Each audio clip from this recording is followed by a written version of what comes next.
of particular importance. Don't you agree? So this is why I feel the study of this guidance is important for us for a long time ahead into the future. How many of you were there on that 24th of May Gongyo? Oh, many, many, many. That's wonderful. So you remember it only too well. Well, it was an exciting moment altogether, wasn't it? We hadn't had sensei so long at that time. And I think all of us probably couldn't take the whole thing in all in one go. I certainly couldn't. I was thinking too much about what might go wrong on the next step of his visit to really take it in thoroughly. So I think we can still learn a great deal from it. So I think without further ado, we'll ask Dean to start to read. All right, Dean? Mm-hmm. A Flower Garden of Humanity. Wasn't that a wonderful performance by the NSUK Women's Division Rose of England Choir? Chorus. What noble and refined voices you have. You sing with the exuberance of the victorious common citizen. I can hear in your songs the genuine cries of the human spirit and sense listening as you sang, "They can't take away my dignity," I felt as though I could hear your conviction ringing through. Conviction in the inviolability and imperishability of your faith and your love.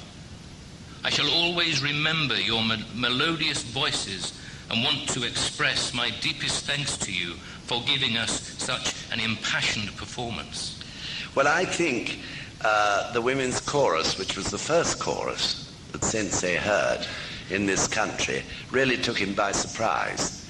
In a way, in one moment, he was able to appreciate the growth of NSUK since 14 years previously. It was the last time he visited us and the last time he heard a chorus. And I think he felt, especially perhaps from the women's division, he felt that growth over those 14 years. So I think it was very moving. And his words, when you see them in print like this, sound so stilted. But they certainly, in the Japanese language, I believe, were not at all stilted. And indeed, the way in which Miss Yakura translated them at that moment was not stilted.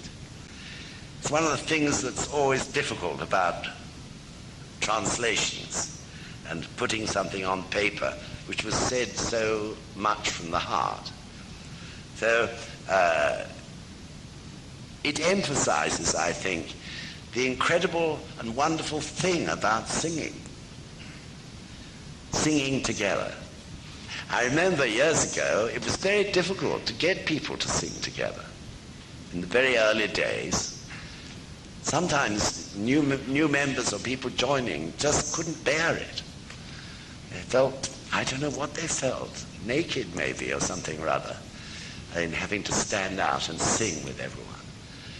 And we all realized that time that to sing with other people in chorus is a part of one's human revolution, don't you think? We have all sorts of inhibitions about it.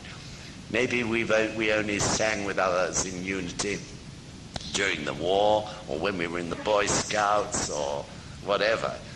And it had a sort of, perhaps some people think, a corny ring to the whole idea. But in fact, it's the most wonderful thing. And your song this morning was another example of that. You'll have to excuse me if I cough every so often. So, I think Sensei felt that, and he tried to convey that in what he said. What he was really saying was, I believe, that those women, when they were singing that song, felt freedom. Somehow their spirits really soared with their song, and they felt free. And what he mentioned there was their conviction in the inviolability and imperishability of their faith and love. In other words, the faith and love arising from their Buddha states as they sang that song burst through all the barriers, all the inhibitions, all the fears, and was free. I can feel that, and I guess those of you who enjoy singing with your whole hearts can feel that too. So it brings to light, and what he was getting at was what is true freedom, I feel. True freedom, which is freedom certainly from fear. In that moment of great strength, singing in that chorus, those women knew that what was most precious in their lives could never be taken away. Of course, they weren't working it out in their heads like that. But that's what I feel they felt inside themselves. Freedom from fear is one thing, isn't it? The other is freedom from the chains or the shackles of one's selfish desires. Those desires which fetter us, which in our hearts we would love to be free of, yet time to time they gnaw at us. Other things like petty jealousies and envies, narrow, miserable, selfish outlook on life, which exists in every human being. But in those moments, they knew they could be free of that. I think we can all experience that feeling too. And indeed we can be free of it, because that is what the whole purpose of this practice is.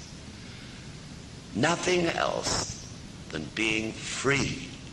Free of the chains of one's desires and one's fears, which are one's unhappy karma.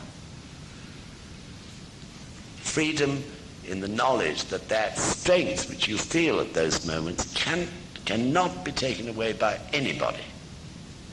Absolutely no one.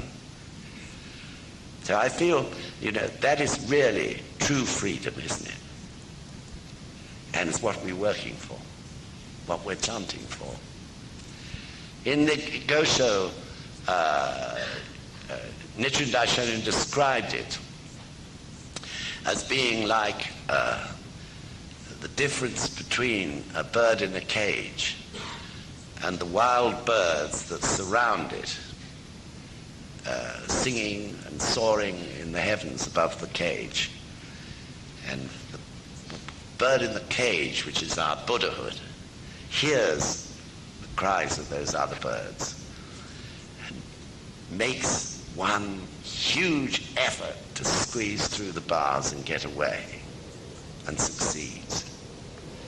The struggle of the human revolution to release that Buddha state so that it can be free of the chains of the desires, narrow outlook of our selfish ego, which absolutely cage it in. Don't you think? If you want to read that Gosho, it's volume 5, page 112 and 113, about the bird in the cage. It's called A Sage and an Unenlightened Man. But it's our egos which create the cage. And the whole purpose of this practice is to break through it. So I feel the experience of it, of breaking through it, even though it may only be for a moment, singing a song is very important. But of course, also more important still is that a person listening to that chorus, listening to the song, also feels something as well, don't they? In that instant, too, the chorus is the wild birds singing freely. And the people who are listening There may be some who are free like that and can join in it freely, but there may be others who are not yet free and who can feel something glorious about about the way in which those women or men or whoever are performing. And this takes them another step towards finding out about this Buddhism. What is it that these people have got to sing so gloriously together? So no doubt singing is very important, and we're very fortunate, I think, as a nation or race, because singing is something that comes easily to us. We sing at a drop of a hat, don't we? Singing in the bath, singing in the loo, singing on the march. Very easy for us to sing, whether we've got a good voice or not. Every so often we let go. Gicho Yamazaki was saying, when he heard the chorus again on the video, he said, this is a good fortune of the UK, that you can sing so marvelously, because in France they can't sing so easily. Not so easily as we can. They can do other things better than us, though, including cooking. Okay, let's go on, Dean. Here on the hill of Taplow, with 2 millennia of history and overlooking the graceful River Thames, stands a majestic castle of philosophy and culture. I offer my deep gratitude to all of you for your tenacious efforts to establish your culture centre at this historic place. Taplow Court is greatly admired by your fellow members the world over. At so brilliant and glorious a site, we are now celebrating the 28th anniversary of the start of the Causton movement in the United Kingdom. Let me express my heartfelt congratulations. The Buddhist gods are surely watching over these happenings with joy. The youthful English poet John Keats, 1795 to 1821, wrote, "Happy is England. I could be content to see no other vendor than its own, to feel no other breezes than are blown through its tall woods with high romances blent." The poet sings frankly of his love for the bounty and beauty of his native land. Yours is indeed a country rich with natural splendor. May, in particular, is a month when all living creatures dance with activity, and the land itself seems to pulse with vigor. The rich greenery and the soothing breezes produce an exhilarating feeling. I, for one, believe that the United Kingdom at this time of year is one of the most beautiful places in the world. I have had the good fortune of being able to visit your country several times during this season. The flowers are stunning now, the air sweet with their fragrance. Thanks to the tender care provided by members of the Women's Division, Taplow Court floral gardens are in full bloom. I would like to declare that NSUK has now entered a new phase of development, one that, like the month of May, is overflowing with joy, advancement, youth, and promise.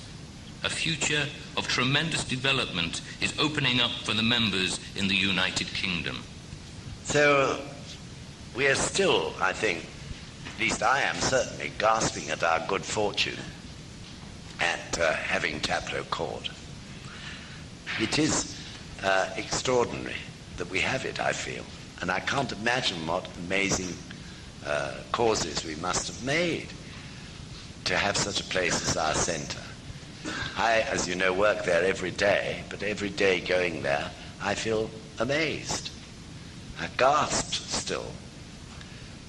If I go for a walk and see my favourite view, which is the one over the Thames Valley looking south, I still am amazed that we can stand on a piece of ground which is the ground of our centre of activities for Causton in the United Kingdom, seeing such glorious views and amongst such beautiful surroundings. It is astonishing.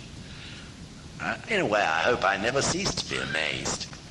I have a feeling that'll be so. But I think it's important now that we should all consider what this great castle of philosophy and peace, as Sensei describes it, is for. What must it become through our efforts? Why is it, if you like, that we've got it? For what purpose is it? And how can we realize Sensei's vision and repay him for giving us this magnificent place?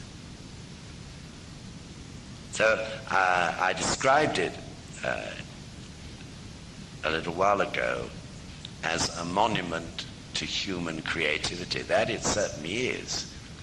It is a monument to human creativity over the 2,000 years or so of the past, and it is now a monument, a standing monument to our creativity. So far, and it will continue to be a monument to that human creativity in the future. But in what way have we to achieve this? So I feel, actually, that everything in that slogan is there.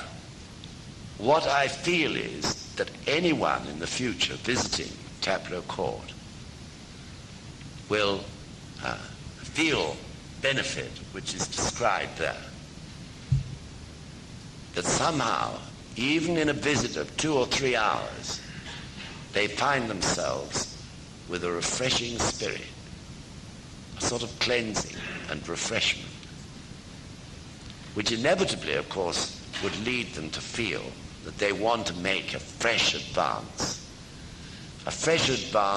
in their own terms, in their own human creativity. And that advance, of course, being an advance, is bound to be into fresh fields in one way or another, somehow expanding their lives. I feel that that is what Taplow Court is there to give everyone in the future, forever, for as long as it exists. If people come to Taplow Court and they fail to feel the fresh spirit, and they fail to feel that they want to make a new advance, and they fail to feel they want to expand their lives and they can do more with it than they're doing at that moment, then I think we have failed. That's my feeling. So if we all desire to do this, not only the men's division, but I've also asked the other divisions to consider it in the same way. If we all desire this to be achieved, we will achieve it, of course. Because it'll be in our Ichinen, and our Daimoku will bring it about in one way or another. This is not a one-man show. It's not even a 10-man show. This is an NSUK effort. It has to come from the hearts and minds of everybody. So, of course, there are some people who live far away and maybe can very rarely get to Taplow Court. But that doesn't matter. They can communicate by Daimoku and by their Ichinen. And their life force and human creativity will express itself in one way or another. So we can't say much more than that at this moment. We can give an idea of how this will be brought about, but it's only an idea. But I feel that is what we have to achieve. And I'm talking about not only members, not only visiting members from overseas, not only new members, not only Naitoku, but I'm talking about non-members as well. Perhaps, as you may know already, we had about 5,000, more than 5,000 people through Taplow Court on those few afternoons over a period of a month, Tuesdays, Thursdays, and Saturday afternoons. A lot of people I think about 1/3 may have been members, but 2/3 were non-members.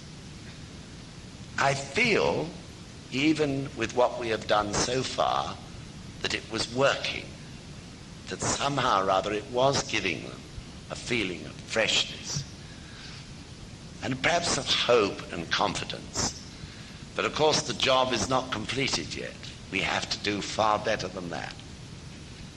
But definitely it's for non-members too. We must break out of the habit of thinking we're only responsible for members and Naitoku. And for shakabuku, we are also responsible for the people we cannot shakabuku, although we may try. When I say responsible for them, we are responsible in terms of trying to embrace them, trying to let them benefit from our spirit. This is very, very important. The time has gone when we could look inwards only. Then we looked outwards, but we looked from the pure aspect of shakabuku. Can I shakabuku this person or not? The answer is anyway, you never know, isn't it? But we got to look beyond that to the people who we may feel, right, I doubt if that guy or that person will ever practice. But they're still important to us. And that is why Nichiren Daishonin included them on the Gohonzon. People who support but cannot practice for some reason amongst of their own karma. So let's make sure, especially as men, I feel, that we open up our hearts and our thoughts and our prayers for those people, those non-members, and embrace them whenever we can. So, in other words, I think to sum up what the place, Taproot Court, must be, is first of all, of course, we have to create and maintain it as a Buddha's land. It must be the Buddha's land vibrating with life force. This is an unseen thing, but certainly is what in the end will create the fresh spirit through the daimoku of those who practice there. And second, it's the point of inspiration for our activities. That is the focal point. People will come to Taproot Court and through that refreshment go back to their areas in other parts of the country, inspired to do something fresh and new. People will come from London in the same way and be refreshed. Therefore, it'll be the point of inspiration for all our activities in the future. And thirdly, it must be the place where both members and non-members, in the space of an hour or two, can grasp the whole meaning and significance of our Buddhist movement for culture, education, and peace.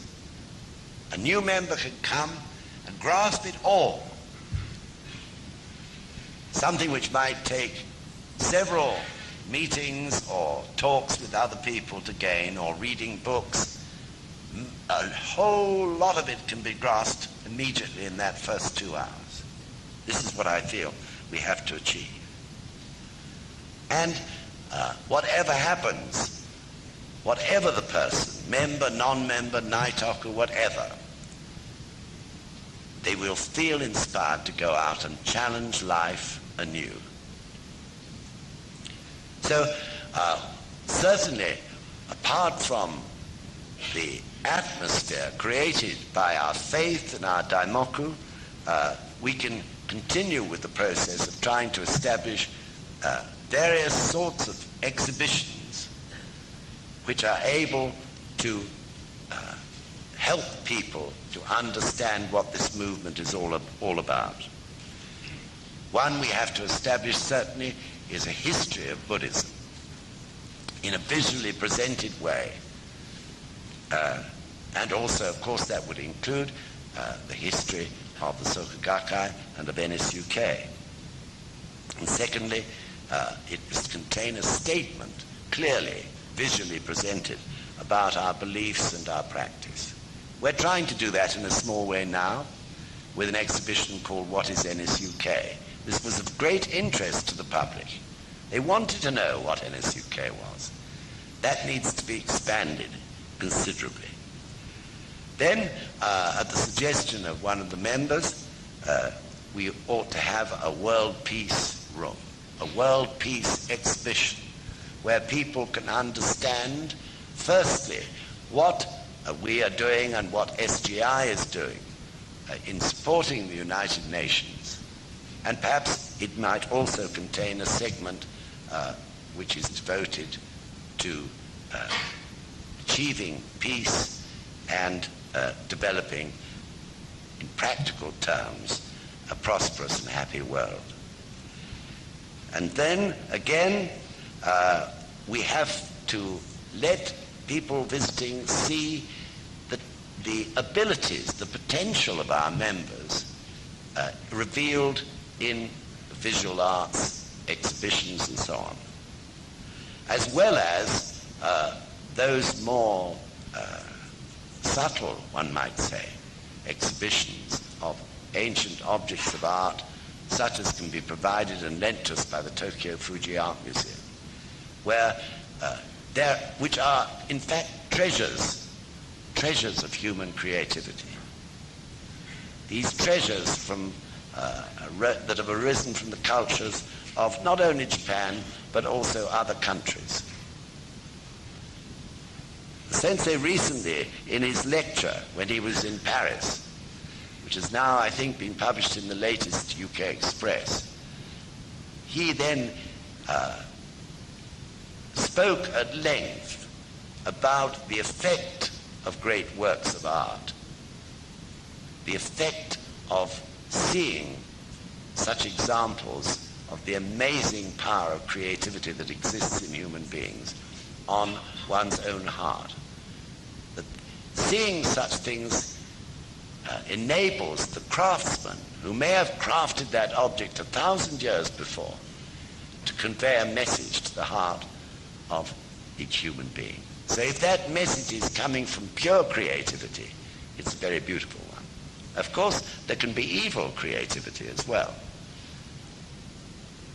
But we're talking about the creativity that rises from the hearts of people who wish to give joy to others.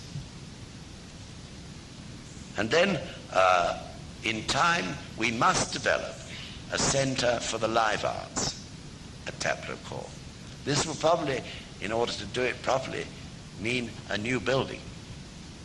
And we have, of course, the potential there to rebuild on any land where buildings exist at present. And even they might agree to some change in location or small change in location. But I feel the live arts are such an important part, too, of culture in this country. And for to send it to be used on dance, drama, in from will become a significant landmark in the annual program through the country. So the May festivals will begin at Taplow Court, but I hope they'll spread everywhere in the country as time passes.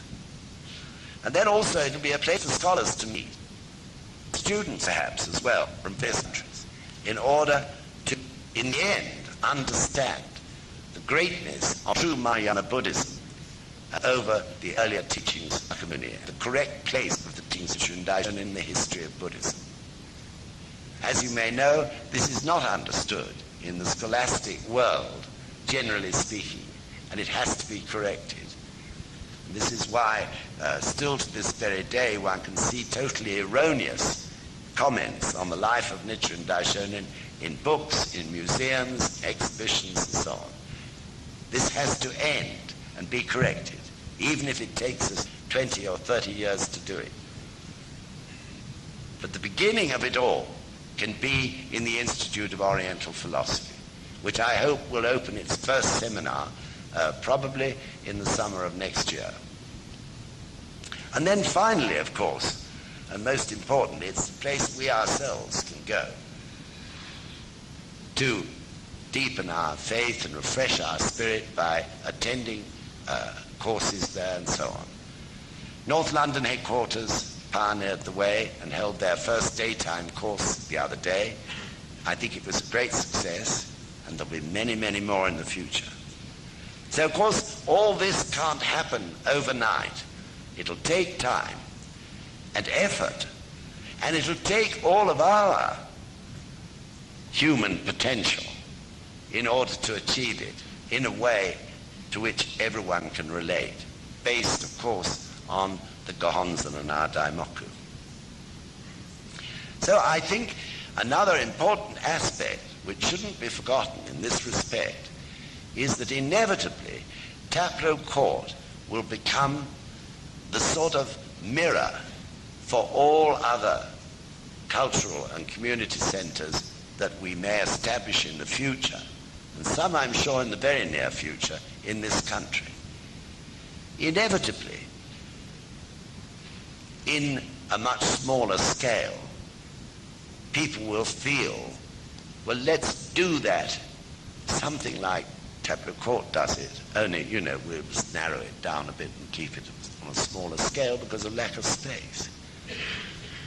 So that we get Taplow Court right. And when I say right, I mean right in the hearts of everybody, every member of NSUK, is very important as a first step. Then every other centre throughout the UK, as they grow and appear, is going to be right too. This is for sure. So we have that responsibility on our shoulders.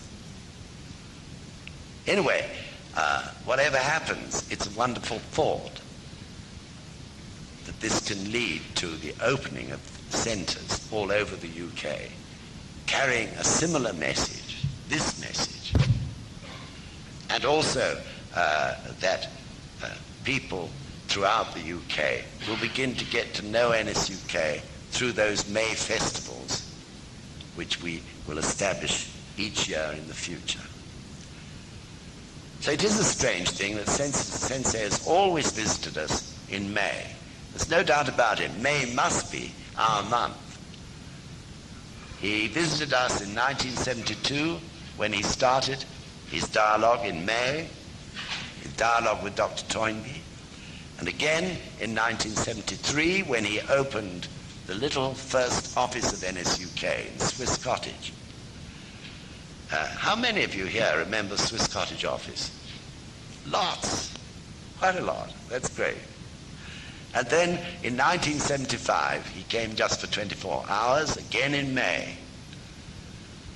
And again in 1989 after a 14-year absence.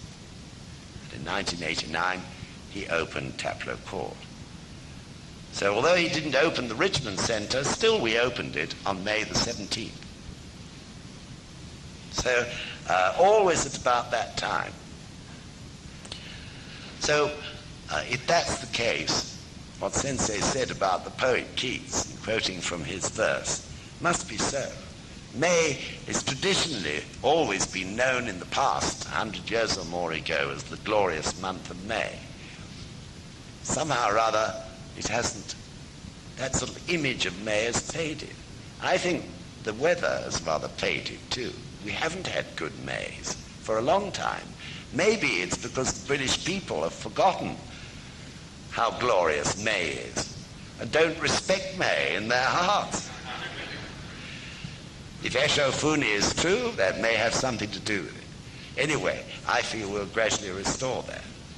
So we have to have beautiful weather in future in May, especially if we're going to hold the May festival then. And we can't rely on Sensei visiting us to bring good weather. We've got to do it ourselves, which I'm sure we will. Right, so we'll just do one more paragraph or so, and then we'll have a break. I have heard of a British saying, March winds and April showers bring forth May flowers. The climate here certainly affects a mysterious harmony. The Lotus Sutra contains the enchanting figure of speech, human flowers. In the 5th chapter of the Lotus Sutra, Parable of Medicinal Herbs, we find the passage, "The law preached by the Buddha is comparable to a great cloud which, with a single flavored rain, moistens human flowers so that each is able to bear fruit." Society might be compared to a flower garden. Some people are mesmerized by the flowers of wealth and fame, while others wallow amid flowers of indolence and authority. Yet none can escape these flowers' impermanence. More often than not, people shut themselves off from others, living only for self-satisfaction. Nothing that is ostentatious can last, nor can it enable one to realize profound value in life. In contrast, even if it may seem very plain, the flower that we nurture within our lives by carrying through with correct faith shall never scatter its petals. We will, without fail, be able to bear the supreme and eternal fruit of Buddhahood, that is, a state of happiness that transcends birth and death. The analogy, moreover, does not end with the individual. It will become possible for us to sow the vast field of humanity with the seeds of revitalization, hope, and joy and hope. Thank you. This passage from the 5th chapter of the Lotus Sutra must be one of the most beautiful, I think, in the entire sutra, and indeed in anything that's been written. The single flavored rain, a shower that moistens human flowers. Incredible. So, what is it that has to bear fruit through that moistening? The single flavored rain, of course, is the single flavor of Buddhahood. But through introducing people to Nam-myoho Renge Kyo, when they first hear it, even, it's like a shower of single flavored rain that moistens them. You already know in the teachings of the Gosho, Nichiren Buddhism explains that even if a person hears Nam-myoho Renge Kyo, the Buddha state is stirred in their lives. And it will never go to sleep again. And at some point in their life, they will chant Nam-myoho Renge Kyo. So, what is the fruit that they're then able to produce? Well, first of all, of course, the fruit's going to be different from the person next door. All of us are unique. Each person produces their own particular sort of fruit. And no particular fruit is the same. So even every apple is different. Even though, generally speaking, we can describe them as apples. No apple is exactly the same as another apple. And it's the same with our nature and character. Each is totally different. Therefore, each of us has a totally different potential. Each of us, therefore, has a purpose in life which matches that individual potential.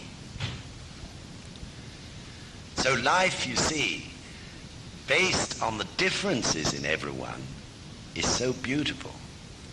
But if we're blind to that, as we tend to be as human beings, wanting people to be the same as us, of course we entirely ignore that essential beauty, which is the difference in all things. Husbands try to make their wives the same as themselves, or the same as they want them to be. Wives do the same with husbands. It's a human aim to mold others to what we want them to be. But it is not Buddhism. And it's one of the main processes, I suppose, of the human revolution is learning to tolerate the differences we see in each other.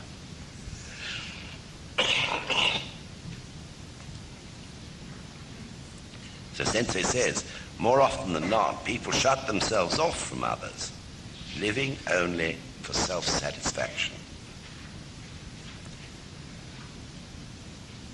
Hiding behind their criticisms of anyone that is doing anything different. Covering up their feelings of failure in themselves by criticizing or laughing at others. Such people also inevitably hiding their heads in the sand, refusing to look over their garden fences,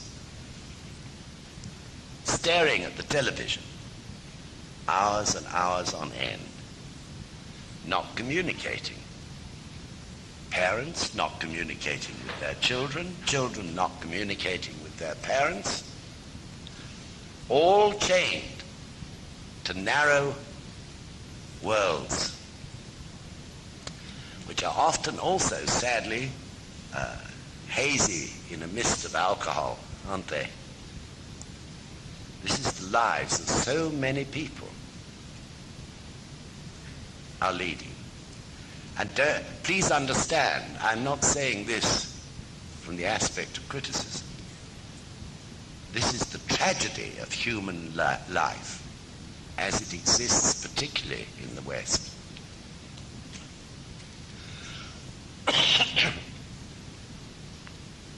Of course, there are wonderful exceptions we can all think of. But that is the way most people live. This reflects, of course, in the actions and reactions of people when they're not in front of their televisions, gawping at programs hour after hour. Have you noticed that every single one of the ghastly disasters that have occurred in the last 2 to 3 years in this country alone have all been caused by human error? Never mechanical error. Never natural errors, natural disasters. Every single one of them by human error. And what does that signify? It signifies the state of life of the people who caused the error. Through carelessness or laziness, through drunkenness or whatever. This is the truth of what we are seeing before our eyes. But it's also the truth of what we, all of us, are aiming to put right through the movement for Causton movement. People are like that because they are frustrated, aren't they? And misled, living narrow lives based on their misery, because we're not.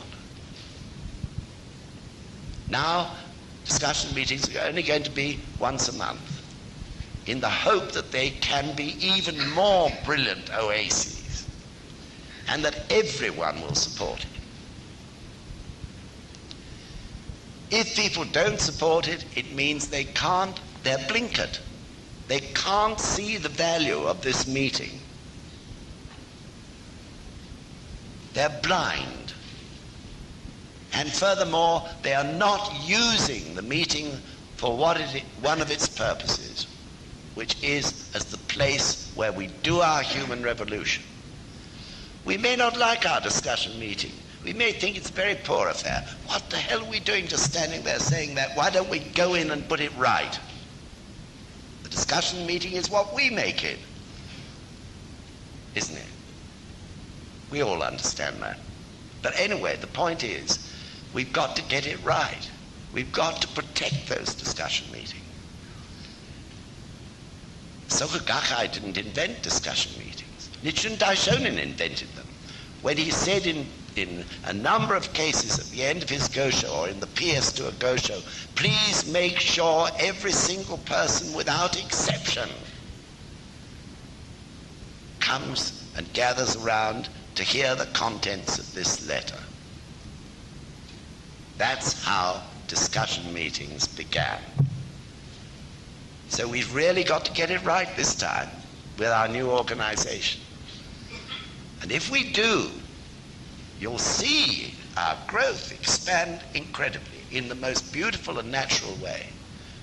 Groups will split into more groups wherever we look, because we're all attending, and we're all determined to make it the most brilliant affair in order to save those people who are suffering in our neighborhoods and communities. I'm so sorry to go on so much about discussion meetings, but it's the key prime activity for Causton Rufu. The key prime activity in every sense. And they are treasures. There is nothing in this whole wide world existing in humanity anywhere on such a scale as the discussion meetings of those who practice Nichiren Daishonin's Buddhism. There is nothing like it. You will not find anything like it anywhere. So let's go from now on. And I hope I don't have to mention it ever again. Okay? Let's have a break and some coffee.